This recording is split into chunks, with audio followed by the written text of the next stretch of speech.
Good morning सभी को सुप्रभात। मैं गंगाधर पटेल, सहायक प्राध्यापक TN Agarwal teachers training college, Harigaon, Arrah. मैं आप लोगों के समक्ष पेडागॉजी ऑफ कंप्यूटर साइंस के टॉपिक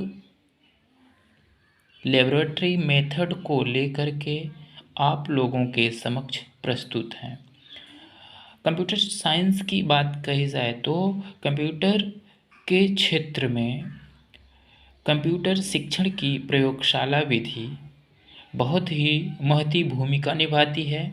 जैसे इसके बारे में हम चर्चा करें कि कंप्यूटर शिक्षण की प्रयोगशाला विधि क्या है, तो हम देखते हैं कि इस विधि में न तो व्याख्यान विधि की तरह अध्यापक व्याख्यान द्वारा विद्यार्थियों को तथ्यों का ज्ञान कराता है और न ही प्रदर्शन विधि की तरह तथ्यों से परिचित होने के लिए प्रयोगों का प्रदर्शन करता है, बल्कि विद्यार्थियों को व्यक्तिगत प्रत्यक्ष अनुभवों द्वारा स्वयं तथ्यों से परिचित होने का अवसर देता है।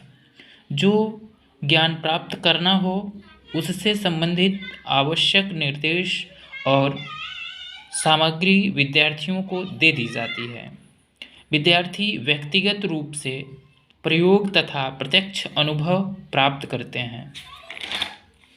फिर क्या होता है कि जो है विद्यार्थी उचित निरीक्षण द्वारा किसी परिणाम पर पहुंचकर कोई नियम अथवा सिद्धांत सीखते हैं। बीच बीच में अध्यापक उनकी क्रियाओं का निरीक्षण करता रहता है तथा आवश्यकता अनुसार उचित मार्गदर्शन भी करता रहता है।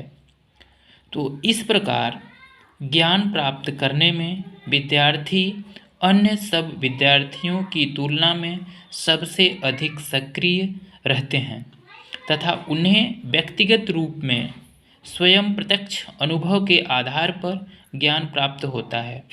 और फिर नेक्स्ट पॉइंट में हम जो है इस प्रयोगशाला विधि के गुण पर चलते हैं। तो गुण में क्या होता है कि इनकी जो गुण होती है प्रयोगशाला विधि के, जो जैसे जो लाभ होते हैं विद्यार्थी को सीखने में, जो यह अहम भूमिका निभाती है, तो उसके परिप्रेक्ष्य में हम प्रयोगशाला विधि के गुण के बारे में बात करें तो पहले पॉइंट पर हम यह देखते हैं कि यह एक मनोवैज्ञानिक विधि है।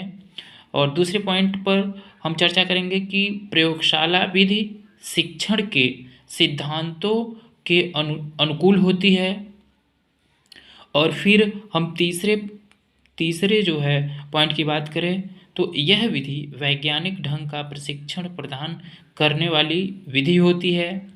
और चौथे पॉइंट की बात करें तो इस विधि द्वारा शिक्षण करने से ज्ञान की स्पष्टता, स्थिरता अधिक होती है, क्योंकि जो विद्यार्थी होता है वह स्वयं जो है खोज करके अपने नियमों सिद्धांतों को खोजता है, स्वयं जो है अपने अनुभवों का प्रयोग करके नियमों सिद्धांतों तक पहुंचता है। तो स्वयं खोजा गया ज्ञान उसके लिए जो है काफ़ी जो है स्थिरता का द्योतक होता है, यानी उसके पास जो है उस ज्ञान का अस्थायित्व काफ़ी दिनों तक बना रहता है। तो पांचवें पॉइंट की बात कही जाए तो विद्यार्थियों में निपुणता एवं कार्यकुशलता जैसे गुणों का विकास होता है। विद्यार्थी जो स्वयं से किसी नियम या सिद्धांत का खोज करता है, उसको तलाशता है, तो उसमें जो है कार्य करने के जो कौशल होते हैं वो उसके गुण जो है विकसित हो जाते हैं। और नेक्स्ट पॉइंट की बात कही जाए लाभ के लिए तो सिक्स पॉइंट में यह विधि विद्यार्थियों के कई अच्छे गुणों जैसे ईमानदारी, स्वयं तथ्यों को प्रयोग द्वारा नियम और सिद्धांत की प्राप्ति, आत्मनिर्भरता और आत्मविश्वास, आत्म अभिव्यक्ति आदि सद्गुणों का पोषण भी होता है। और सातवें पॉइंट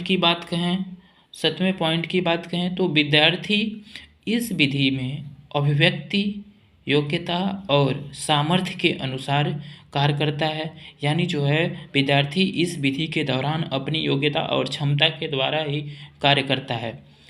8वें पॉइंट की बात कहें गुण में, तो इस विधि में अध्यापक व विद्यार्थी सदैव एक दूसरे के निकटतम दूरी पर बने रहते हैं। यानी जो है हमेशा विद्यार्थी और शिक्षक के बीच जो है लगाव रहता है। 9वें पॉइंट की बात कहें तो इस विधि द्वारा शिक्षण करने में विद्यार्थियों में अनुशासनहीनता का कोई समस्या नहीं रहता है। यानी विद्यार्थी स्वयं प्रयोग करते हैं और जो है वो सक्रिय रहते हैं, इसमें अनुशासनहीनता का कोई चांस नहीं बनता है। तो 10वें पॉइंट की बात कही जाए तो इसमें लाभ के रूप में 10वां पॉइंट है कि इस विधि द्वारा विद्यार्थियों में सहयोग की भावना का विकास होता है। यानी विद्यार्थी जो है एक दूसरे का सहयोग लेकर के अपने कार्य क्षेत्रों को संपादित करते हैं। और इसके दोष की बात कही जाए तो दोष में हम पहले पॉइंट पे कहते हैं मतलब इसकी क्या हानियां हैं, कुछ कमियां हैं। तो पहले पॉइंट की बात है कि हम चर्चा करते हैं पहले पॉइंट को कि इस विधि में प्रदर्शन व्याख्यान विधियों की सहारा लेनी पड़ती है और दुर्घटना संबंधी आशंका बनी रहती है। मतलब तथ्यों की पूर्ण रूप से जानकारी नहीं होती है तो इसमें जो है कभी न कभी जो है दुर्घटना होने का चांस या खतरा बना रहता है। यह विधि अधिक खर्चीली विधि है क्योंकि इसमें जो है अनेक सामानों का प्रयोग होता है, तथ्यों से संबंधित सामान की आवश्यकता होती है। और इसमें जो है दूसरे पॉइंट में अगर एक पॉइंट की बात करें तो प्रयोगशाला की समस्या होती है और दूसरे की बात करें तो अधिक अध्यापकों की आवश्यकता होती है। और फिर जो है तीसरे पॉइंट की बात करते हैं हम, तो प्रयोगशाला विधि में तथ्यों के परिणामों की अधिक उम्मीद विद्यार्थियों द्वारा की जाती है। यानी जो नियम और सिद्धांत तथ्य से संबंधित होते हैं उसकी जो है अधिक से अधिक उम्मीद जो है विद्यार्थियों द्वारा ही की जाती है। अपेक्षा जो है विद्यार्थी के ही द्वारा किया जाता है कि ये ही नियम और सिद्धांत का निष्कर्ष निकालेंगे। और चौथे पॉइंट की बात कही जाए तो इस विधि में प्रत्येक विद्यार्थी को अध्यापकों द्वारा मनोवैज्ञानिक तथा शैक्षणिक रूप से समझना पड़ता है, जो अध्यापक के लिए एक कठिन कार्य होता है। और 5वें पॉइंट की बात की जाए तो 5th में हम देखते हैं कि इस विधि में समय का अपव्यय होता है, यानी समय काफ़ी लगता है। 6वें पॉइंट की बात कहें तो इस विधि द्वारा शिक्षण करने से पाठ्यक्रम को निश्चित समय में पूरा नहीं किया जा सकता है। यानी इस विधि से शिक्षण किया जाए तो सिलेबस को जो है हम निश्चित समय में यानी जब हमारी परीक्षाएं हैं उस समय तक जो है नहीं कंप्लीट कर पाते हैं। 7वें पॉइंट की बात कही जाए तो यह विधि अपने आप पाठ्यवस्तु करने पर बल देती है। पाठ्यवस्तु से संबंधित जो है जो जानकारी होती है वह जो है यह विधि स्वयं कहती है कि उसकी जानकारी विद्यार्थी स्वयं लें तथा इसके फलस्वरूप परिणाम तक पहुंचने में सक्षम करती है। यानी स्वयं लें निर्णय और जो है तथ्यों की जानकारी और वो प्राप्त करें और जो इसके परिणाम हैं वहाँ तक पहुंचने में वो सक्षम हों। और लास्ट और नेक्स्ट पॉइंट की बात कही जाए 8वें पॉइंट की, यह विधि बिना तथ्यों की जानकारी बताए प्रयोगों की अनुमति नहीं प्रदान करती है। मतलब यह विधि जो है अगर जिससे संबंधित हमें जो है जो टॉपिक है उससे संबंधित हमें अगर जानकारी नहीं है तो पहले जो क्या होता है कि उसके बारे में शिक्षक जो है सभी जानकारियों को विद्यार्थियों को प्रदान करता है, और नहीं प्रदान करता है तो यह विधि जो है बिना प्रदान किए गए ज्ञान की जो है अनुमति नहीं देती है। Okay, thank you. और जो है अगले टॉपिक को लेकर के अगले वीडियो में मिलेंगे। धन्यवाद।